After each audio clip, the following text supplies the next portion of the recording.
तो कैसे होता है? शरीर की भी प्रणाली से अनुभव होता है। ठंडी पड़ी, गर्मी पड़ी, हाँ, उसका माध्यम आदि दैविक है। आदि भौतिक भी जो दुख होता है वह किससे होता है? प्राणियों से। जो भूत प्राणियों से दुख होता है इसको आदि भौतिक प्रणाली कहते हैं। तो आज भौतिक दुख प्राणियों से होता है। मच्छर काटता है या और कोई मनुष्य पीड़ा देता है तो उसका भी संवेदन हमको किससे होता है? अपने ज्ञान की प्रणाली से। तो आध्यात्मिक प्रणाली से ही वह दुख होता है। तो कोई भी मनुष्य किसी को दुख को दूर नहीं कर सकता है, क्योंकि वह प्रणाली जो दुख का अनुभव करने का चाहे सुख का अनुभव करने की है वह ईश्वर के विधान से निर्मित है, ईश्वर के विधान से चल रही है। ईश्वर के विधान में यदि है उनको वह रोग का जो शारीरिक दुख है, अगर दुख भोगना ही है तो कोई भी दवा, कोई भी चिकित्सक उसको दूर नहीं कर सकता है। लेकिन दूर करने की भावना कर सकता है कि नहीं, कि इनकी पीड़ा दूर हो, इनका रोग दूर पूर्ण रूप से वह करने का अधिकारी नहीं है कि कर सकता है। वह जीवन को बचा नहीं सकता है। अगर जीवन समाप्त हो रहा है, मृत्यु आ गई है तो चिकित्सक उसको बचा नहीं सकता है। बचाने की भावना कर सकता है, जीवित रहने की भावना रख सकता है कि इसके रोग दूर हो जाए या स्वस्थ होकर के अपने घर जाए, लेकिन दूर करने की उसमें एकदम स्वतंत्र क्षमता नहीं है। तो मान लीजिए कोई डॉक्टर के वहाँ जाता है तो ये तो नहीं डॉक्टर बनेगी। नहीं, इनका मन नहीं है। नहीं, उसी को चाहिए कि वह समझे कि डॉक्टर बने हम, लेकिन डॉक्टर बने पहले मनुष्य बने कि नहीं। डॉक्टर बनने नहीं उसको डिसाइड कर लिया नहीं, मनुष्य बने, कोई भी बने पहले मनुष्य बने। भगवान ने मनुष्य का शरीर दिया है मनुष्य बनने के लिए। तो डॉक्टर के पास अगर मरीज जाता है तो डॉक्टर का मनोभाव कैसा चाहिए? उसके मनोभाव में यह ज्ञान होना चाहिए कि मैं रोग दूर तो नहीं कर सकता या एकदम पूर्ण रूप से हमारे अधिकार में नहीं है, मैं उपाय कर सकता हूँ। दूर होना न होना वह तो उसके शरीर की प्रणाली, जीवन का भोग जैसा होगा वह होगा। तो उसको अपना क्या मनोभाव रखना चाहिए? उनके प्रति सहानुभूति रखे। अगर कोई रोगी आया, दुख की स्थिति में आया, तो उसे इस तरह का व्यवहार करना चाहिए। दुख तो नहीं दूर कर पाएंगे, लेकिन व्यवहार यही चाहिए कि मैं दुख दूर करने का प्रयास, उसको और दुख हम बढ़ा देंगे। जैसे मान लीजिए कोई संत के वहाँ आते हैं तो कई चीज़ लोग लेकर के आते हैं। जैसे डॉक्टरों के यहाँ लोग अपना दुख लेकर के जाते हैं तो साधु संतों के पास भी लोग चले जाते हैं, बाबा कैंसर हो गया है या हो गया है। तो अब हम जो है कर्म का विधान उनको सुनाने लगे कि देखो यह जीवन आया है अपनी इच्छा से कैंसर नहीं लाए हो, अपनी इच्छा से तुम अपना जीवन भी नहीं लाए हो। कोई अपने जीवन का जो चयन करता है, जिस जीवन में आता है स्वतः वह चयन नहीं करता है, ना अपने जीवन का कि यह बनूं, अपनी इच्छा से न चयन करता है, और न अमुक माँ बाप के कोख में अमुक माँ बाप का संतान बनूं, बेटा बनूं या बेटी बनूं, वहाँ उसकी इच्छा नहीं होती है। तो वह कैसे होता है? कर्म के विधान से होता है। तो मान लीजिए अब हम उनको कर्म का सिद्धांत समझाने लगे, तुम्हारा कर्म है यहाँ कैंसर होना, तो हम क्या करेंगे कि नहीं, तो वह और दुखी हो जाएगा कि नहीं।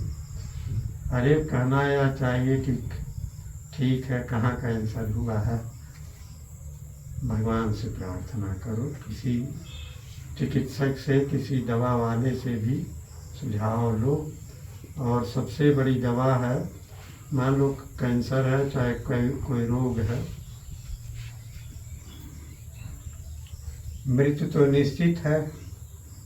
यदि मर भी जाओगे तो भगवान का स्मरण करते हुए मरोगे, तो कुछ न कुछ तुम्हें इस मानवीय जो पुण्य है, चाहे मनुष्य जीवन की जो संपदा है, वह भी अर्जित हो जाएगी। और नहीं, अगर कोई संत डांट दे उसको कि चलो सब यहाँ अपने अपने कर्मों का फल भोगते हैं, अब कैंसर हो गया तो हम क्या करें, तो यही से उसको सहानुभूति, उसको जो है सुख नहीं मिलेगा कि नहीं। अगर कहा जाए देखो, हर क्षण कोई भी प्राणी मृत्यु की ओर ही बढ़ रहा है, एक एक क्षण जीवन की अवधि कम हो रही है। दुनिया में जितने कर्म हैं, जो भी आप करोगे, उस कर्म के करते हुए एक एक क्षण मृत्यु के निकट ही जाओगे। सिर्फ एक ही ऐसा कर्म है, अपनी आत्मा, अपने भगवान का स्मरण करना, जो मृत्यु से ऊपर ले जाएगा कि नहीं। जो अमरत्व की ओर कौन ले जाएगा? ईश्वर का स्मरण कि नहीं।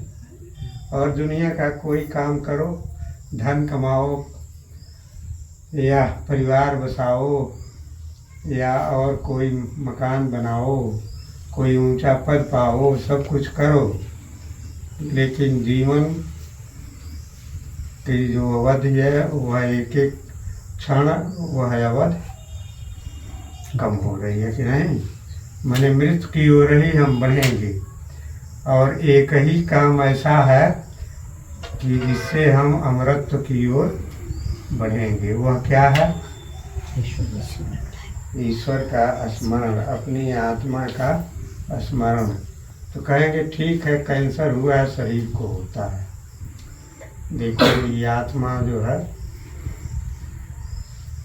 आत्मा को यह नहीं होता है, तुमको नहीं हुआ है। आत्मा को यह कैंसर नहीं होता है। अब उसे अगर याद करोगे, मर भी जाओगे तब भी तुम्हें मृत्यु की ओर तुम्हारा जीवन नहीं, बल्कि कहाँ चलेगा? मृत्यु की ओर।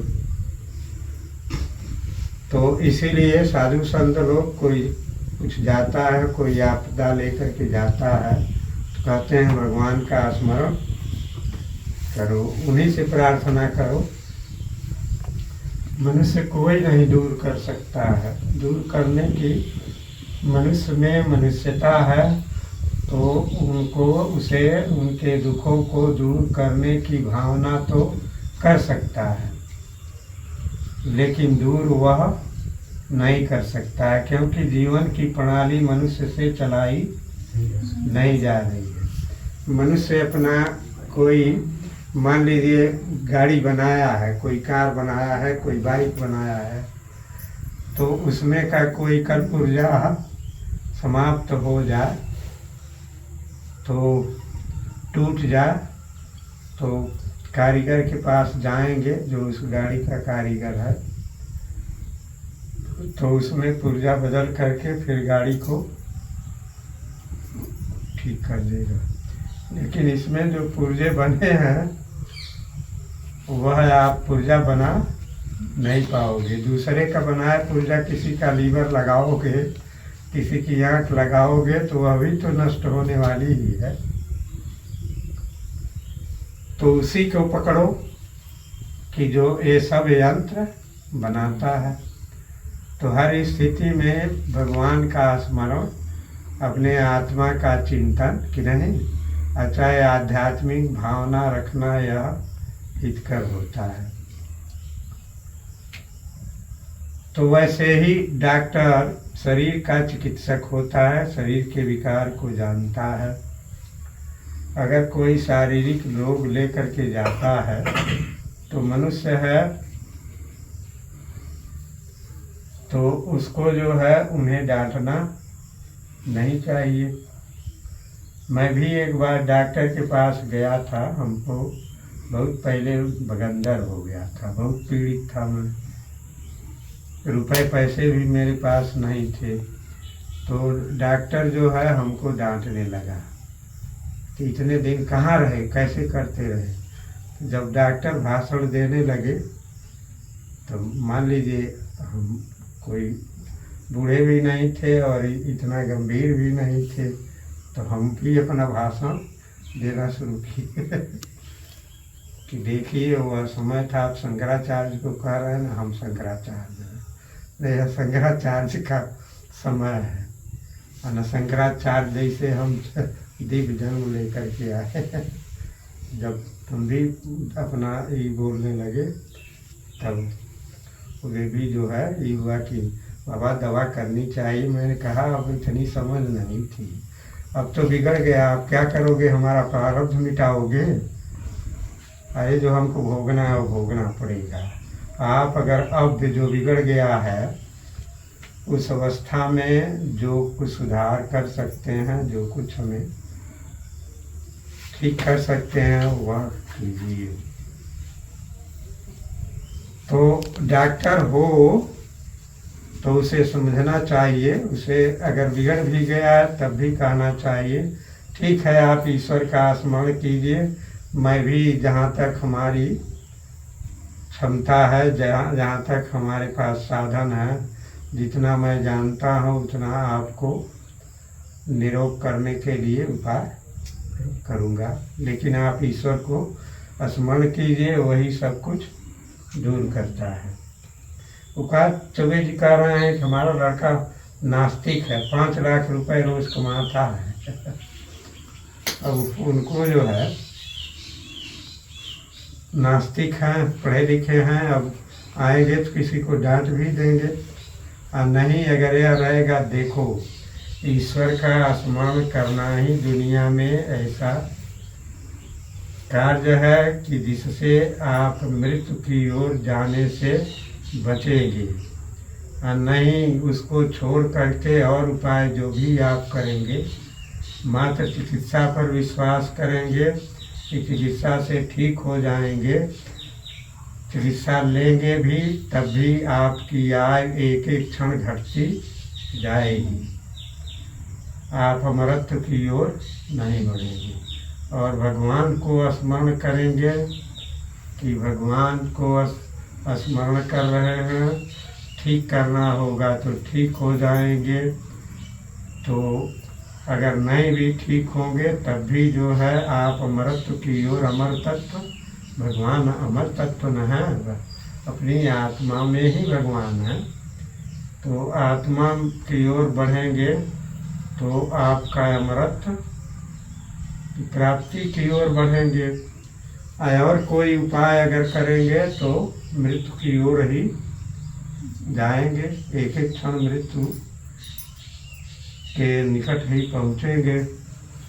तो इसलिए डॉक्टर बना डॉक्टर बनना चाहो बनो ना, लेकिन पहले क्या बनना चाहिए? मनुष्य। मनुष्य क्या होता है? जिसके दो हाथ हों। हम लोग मनुष्य हैं कि नहीं? नहीं, मनुष्य नहीं है। मनुष्य का यह शरीर है। मानवीय भाव इससे प्रकट होगा, इस पर प्रकट होगा। मनुष्यता इससे, इस प्रकार के शरीर में मनुष्यता को प्रकट करने की स्थिति है, क्षमता है। इसकी बनावट इस तरह की है कि इसमें मनुष्यता का भाव व्यक्त हो। जैसे मान लिया जाए टीवी है, टीवी पर सब वार्तालाप आते हैं, चित्र विचित्र खेल आते हैं कि नहीं, सूचनाएं आती हैं, ज्ञान की भी बातें आती हैं। लेकिन वह टीवी जो है वह सब ज्ञान की वार्ता और जो उस पर आ रहा है, उस पर्दे पर वह टीवी यंत्र नहीं प्रकट कर रहा है। वह कहाँ से आ रहा है? कोई मनुष्य उसको फैला रहा है। टीवी वह यंत्र है जिस पर वह व्यक्त हो रहा है। तो टीवी को ही नहीं कह दिया जाएगा यंत्र को कि यही सब कुछ कर रहा है। नहीं, उस पर विद्युत के माध्यम से ये सब खेल जो कुछ भी उस पर व्यक्त हो रहा है, विद्युत के माध्यम से यह सब हो रहा है। तो वैसे ही जो इसमें जीवनी शक्ति है, जिसको प्राण कहते हैं, जैविक ऊर्जा कहते हैं, शरीर में जो यह प्राण है, अध्यात्म की भाषा में प्राण कहते हैं, जो जैविक ऊर्जा जिससे हृदय चलता है, मस्तिष्क चलता है, जीवन की क्रिया चलती है, उस ऊर्जा को क्या कहते हैं? प्राण कहते हैं। प्राण ही जीवन है, नहीं? प्राण की अपनी मांग है, भूख प्यास की नहीं, सुख दुख लोभ काम भी किसकी मांग है? प्राण की मांग है। निष्प्राण की मांग या नहीं है।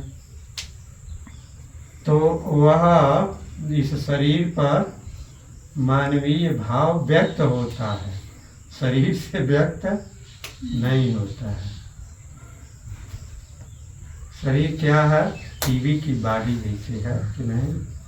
टीवी की जो संरचना है वो कांच का एक बक्सा है, शीशा उस पर लगा हुआ है, उस पर पर्दा है, विद्युत के माध्यम से उस पर जो चीज़ भेजी जा रही है उनको ऊर्जा में परिणित करके फिर यहाँ इस पर उसी ऊर्जा को रूप रंग में बदल दिया जा रहा है। यही उसकी प्रक्रिया है। तो वैसे ही यह मनुष्य का जो शरीर है, उससे मनुष्य नहीं होता है कि उससे मनुष्य होता है। यह तो टीवी की बॉडी है, इस पर जो है वह खूंखार सिंह की भाव भी व्यक्त होता है कि नहीं? पार्श्विक भाव भी इस पर व्यक्त होते हैं कि नहीं? मैक्सिमम। तो मनुष्य जब इस शरीर से मनुष्य का भाव व्यक्त हो, मनुष्यता हो, तब मनुष्य कहा जाएगा। मनुष्य शरीर कहता है बहुत ज्यादा काट रही है। हट जाए ये इधर आ जाए। यहाँ ये जमीन है, यहाँ मनुष्य का शरीर तो हो सकता है, लेकिन मानवता कोई भौतिक रूप रंग आकार लंबाई चौड़ाई वाली नहीं है। मनुष्यता एक चेतना की स्थिति, ज्ञान का एक भाव है। वह कौन सा भाव है? शरीर से तो सब मनुष्य हैं, लेकिन मनुष्यता का भाव, मनुष्यता का ज्ञान, मनुष्यता की चेतना अगर नहीं है तो मनुष्य माने हम सब लोग मानवीय मनुष्य के साधारण दृष्टि से मनुष्य उनको कह सकते हैं, लेकिन जो जीवन शास्त्र है, जीवन विज्ञान है, उस विज्ञान से मनुष्यता उत्पन्न नहीं है। मनुष्यता ज्ञान है, मनुष्यता चेतना है, मनुष्यता मानवीय एक भावना है, मनुष्यता शरीर नहीं है। लेकिन लोक में शरीर को ही मनुष्यता कह दिया जाता है। व्यवहारिक जीवन में भी मात्र शरीर के आधार पर किसी का मूल्यांकन नहीं होता है। व्यवहारिक जीवन में भी छोटे बड़े, चाहे प्रशासनिक कार्य हो, चाहे व्यवसायिक कार्य हो, चाहे कोई भी कार्य हो, शरीर के साथ प्रधानता किसकी होती है? ज्ञान की, चेतना की नहीं, शरीर से सौंदर्य की उसको आधार नहीं बनाया जाता है, मात्र शरीर को आधार नहीं बनाया जाता है। आप विवाह शादी करते हैं, विवाह शादी में भी यदि आप लड़के लड़की को फिजिकली खूब बढ़िया व्यक्तित्व और पर्सनालिटी देखें और अगर आपको जानकारी हो जाए कि इसके भावना विचार चेतना की स्थिति ठीक नहीं है, चाहे लड़की हो सुंदर शरीर वाला चाहे लड़का, कोई उसको वर्ण करेगा नहीं, चुनेगा कि नहीं। धनवान भी हो तब भी अगर उसमें मनुष्यता नहीं है तो कहेंगे नहीं, सुंदर तो है लेकिन संस्कार नहीं है। तो मनुष्यता क्या है? इसीलिए कहा गया कि वे बच्चियां सब जानेगी तो डॉक्टर होंगी, तो बढ़िया डॉक्टर होंगी, और नहीं तो डॉक्टर बन जाएंगी और वह उनका ध्यान होगा रुपए पर। बच्चा नॉर्मल होने वाला भी है तभी कहेंगे नॉर्मल हो जाएगा तो आमदनी नहीं होगी, नहीं।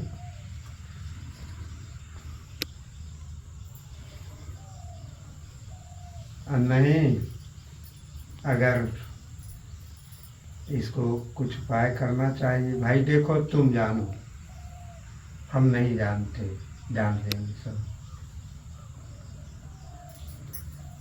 हमारे यहाँ एक भक्त आते हैं, वो हैं तो जे, लेकिन वो अपनी पत्नी को ले गए और उनका रहन सहन कुछ भाव इस तरह का रहता है जैसे गंवार, तो लगी डांटने, वो कहे नहीं नॉर्मल होगा, और वो कहती है कि मैं रिटर्न दे दूं, बच्चा उल्टा है नहीं हो सकता है, ये कहे नहीं नॉर्मल होता है होगा। अब उनको वह डांटने लगी, तो जब ज़्यादा डांटने लगी तो कह रहे थे कि हम भी तब अंग्रेजी में बोलना शुरू किए। तो जब अंग्रेजी में बोलना शुरू किए तब वो समझे कि कुछ पढ़ा लिखा आदमी है। कहे आप अपनी पत्नी के साथ इस तरह का क्यों व्यवहार कर रहे हैं? जब कही कि अभी हम आपको डॉक्टर को पुलिस को बुलाते हैं, FIR दर्ज कराएंगे कि पत्नी के साथ इस तरह का, तो ये भी अपना कहे नहीं हमारा नॉर्मल होना चाहिए। तो लेक चला आया दूसरे दिन, बल्कि यहीं राजधानी जच्चा बच्चा केंद्र पर नॉर्मल हो गया। तो अगर मान लीजिए मनुष्य में मनुष्यता रहेगी तो भरसक प्रयास करेगा कि यह प्राकृतिक क्रिया है, और ये अगर अपने सही ढंग से प्राकृतिक क्रिया से हो तो और अच्छा है और हमारी कुशलता है। और नहीं, अगर लोभ चेतना काम करेगी तब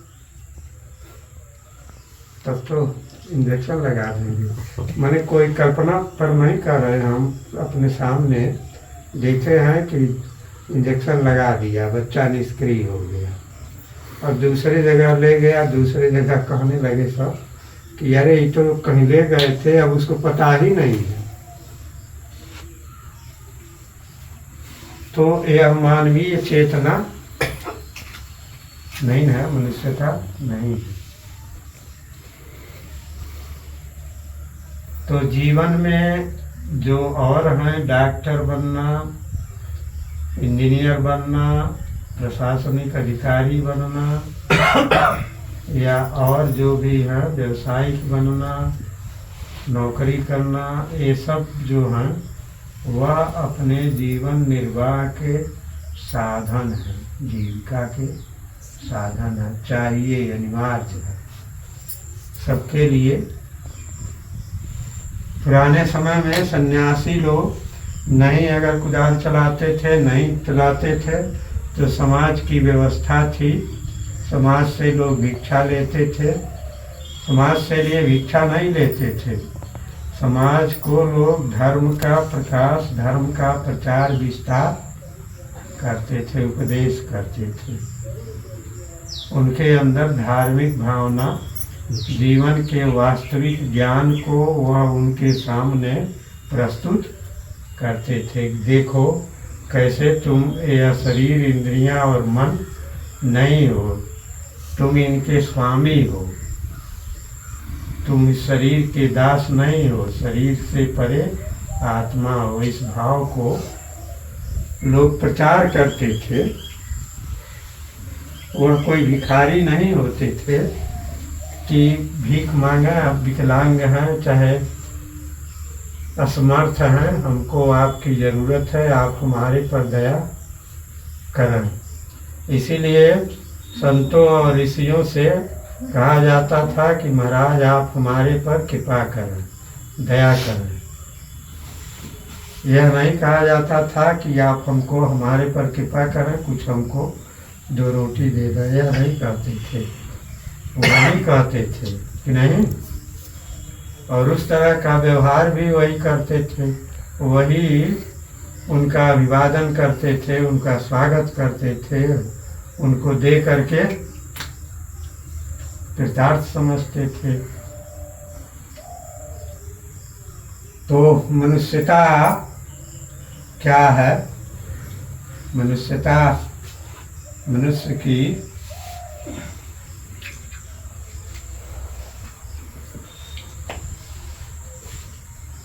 आत्मा, मनुष्य में जब शरीर में ज्ञान नहीं रहता है, माने मर जाता है, तो क्या होता है?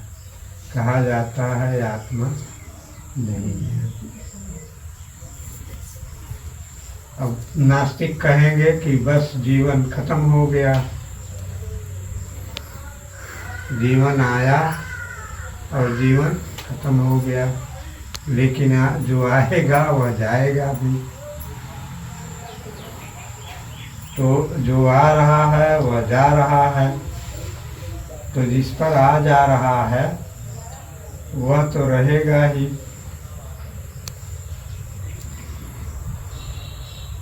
तो मरने के बाद जीवन नहीं रहता है, तो अनुमान तो हो ही जाता है कि कोई था।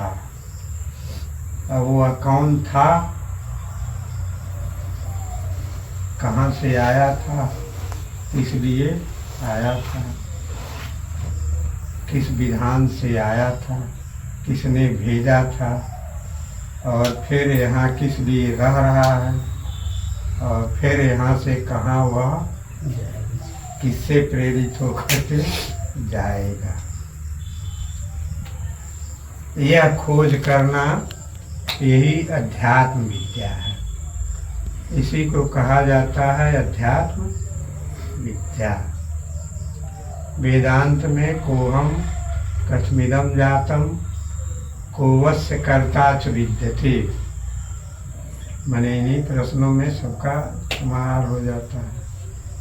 कोहम, मैं कौन, कथमिदं जातम, यह कैसे उत्पन्न हुआ, कोवस्य कर्ता च विद्यते, इसका करने वाला, इसके सुनाने वाला कौन चला रहा, कौन ले आया, मान लीजिए मोटे तीन ही हैं, लेकिन उसी में कौन है, कहाँ से आया, किस लिए आया। तो इसकी खोज करना जीवन की सच्ची खोज है। उसी को हम लोग आत्मा कहते हैं। अध्यात्म विद्या में उसको क्या कहते हैं, आत्मा। आत्मा माने अपनापन जिसमें हो। हमारा अपनापन देह में नहीं रहता, नहीं मरने के बाद भी रहता। मरने के बाद अपनापन मैं हूँ नहीं रहता है। मैं हूँ किसमें था, जिसके अभाव में शरीर मुर्दा हो गया, उसी में मैं हो रहा था। इसलिए उसको कहते हैं आत्मा। अब कोई कहते हैं कि हम आत्मा में विश्वास नहीं करते हैं। अरे तो विश्वास करना क्या है, ये तो अपने आप में स्वयं सिद्ध है। तो किसका महत्व है, इस शरीर का महत्व अधिक है कि उस आत्मा का महत्व अधिक है। जीवन में शरीर सुंदर लग रहा है, सौंदर्य किसका है, रक्त से सौंदर्य चमक रहा है, किससे चमक रहा है, आत्मा न रहे तब फीका हो जाएगा, नहीं भय लगेगा। सौंदर्य किसका है, उसी का। ज्ञान किसका है, उसी का। संबंध किसका है, शरीर में जब वह है तो वह शरीरधारी शरीर से तादात्म्य चेतना से ही संबंध होता है, मात्र शरीर से संबंध नहीं होता है। विवाह होता है, पुरुष का विवाह शुद्ध चेतना से नहीं होता है। उस चेतना से जो शरीर से एक रूप हुई, पुरुष हो गया है, स्त्री हो गया है। तो दोनों की जो आत्मा और शरीर एक रूप मिलकर के हो गए हैं, जहाँ दोनों अलग अलग प्रतीत नहीं हो रहे हैं, उसको कहा जाता है व्यवहारिक हम। उसी से न संबंध है। विवाह किसका होता है, व्यवहारिक हम का। तो उस व्यवहारिक हम का जो यह प्रकाश है, व्यवहारिक हम स्फुरित हो रहा है, किससे हो रहा है, आत्मा से हो रहा है कि नहीं, शरीर मात्र से नहीं हो रहा है। शरीर टीवी की बॉडी जैसे है, सिर्फ उसको व्यक्त कर रहा है।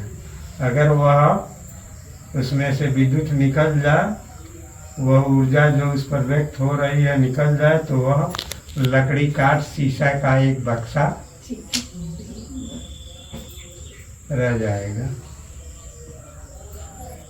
तो मनुष्य के इस शरीर का उतना महत्व नहीं है जितना उस आत्मा का महत्व है। तो जब आत्मा के लिए हम जीते हैं तो हमारी संवेदना, जो आत्मा के स्वभाव स्वरूप गुण हैं, वह हमारे गुण हो जाते हैं। हम में तब संवेदन होता है।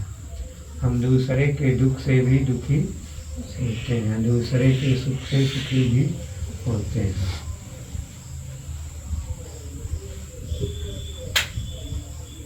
पहले जब इस तरह से बेतार के तार की प्रणाली, मोबाइल आदि की प्रणाली नहीं थी, तब तार के माध्यम से सूचना भेजा जाता था, सूचना लिया जाता था। लेकिन बाद में विज्ञान के द्वारा खोज की गई कि नहीं, तार की बजाय प्रकृति में भी तार जैसे काम करने वाली शक्ति है। ऐसे पदार्थ हैं कि बिना तार के भी उसको भेजा जा सकता है। तो भेजा जा रहा है कि नहीं। मनुष्य में भी जो हमारी यह जो प्रणाली है, नर्व सिस्टम, सिर्फ शरीर के सीमा तक ही कार्य करती है, लेकिन हमारी उस ज्ञान की शक्ति को, हमारे भावों को सिर्फ शरीर तक ही सीमित नहीं रखा जा सकता है। इसमें भी तार की प्रणाली काम कर रही है। नर्व्स, जो सेंसरी नर्व्स, मोटर नर्व्स हैं, इन्हीं के द्वारा में हमारा जीवन ज्ञान और क्रिया चल रही है। लेकिन सिर्फ इन्हीं के माध्यम से हमारी चेतना नहीं भेजी जा सकती है, ईथर के माध्यम से भी भेजी जा सकती है। तो वह हमारी मानसिक चेतना होती है।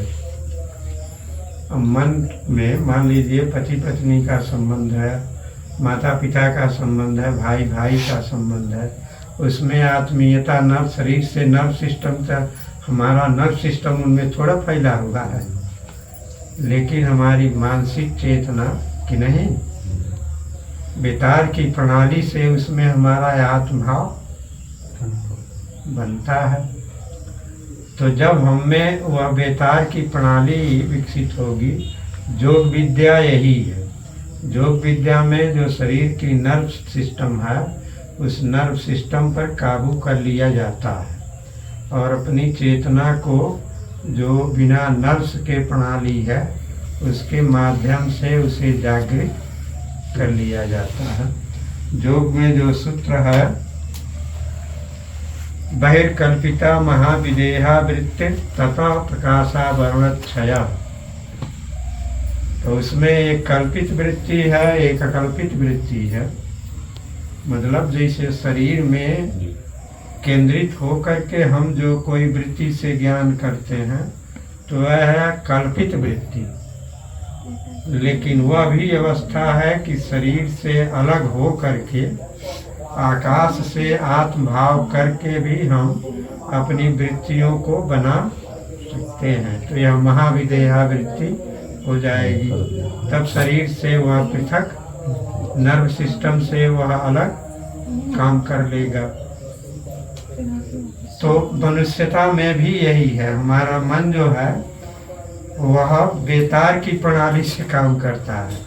शरीर की जो संवेदना है नर्व्स के द्वारा सब जान लिए जाते हैं, लेकिन दूसरे में मान लीजिए उनको पीड़ा हो, हमको भी दर्द हो, तो यह कब होगा? जब बेतार की प्रणाली से तो उसी को हमें आत्मीयता के रूप में अनुभव होता है। ऐसे ही व्यक्ति के अंदर करुणा होती है, यही मनुष्यता है। मनुष्यता जब इसी को कहा जाता है स्वार्थ से, माने जो ये दैहिक अहम है इससे परे हो करके जो कार्य करता है वह मनुष्य है।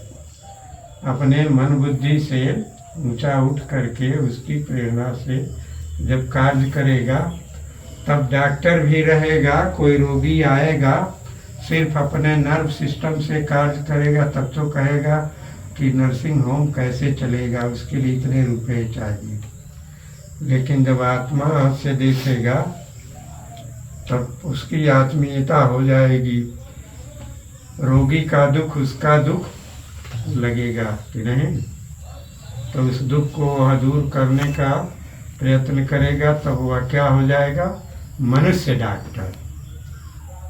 और नहीं जब इतने से नर्सिंग होम कैसे चलेगा, कैसे हमारा काम चल पाएगा, तब जो है वह मनुष्य के बजाय क्या हो गया?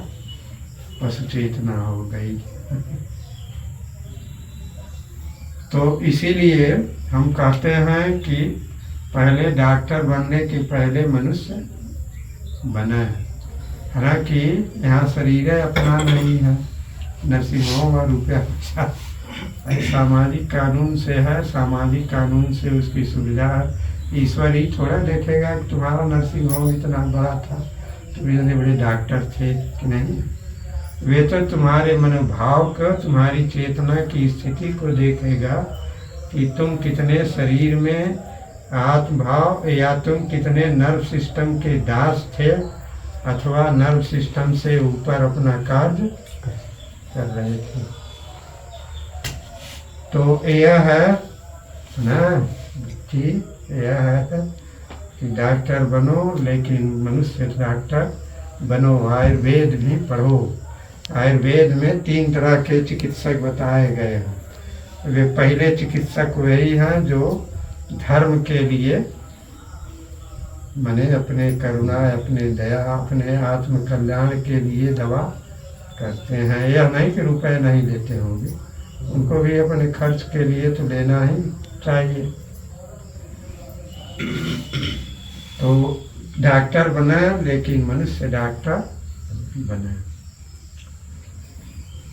वह पशु डॉक्टर ना बना।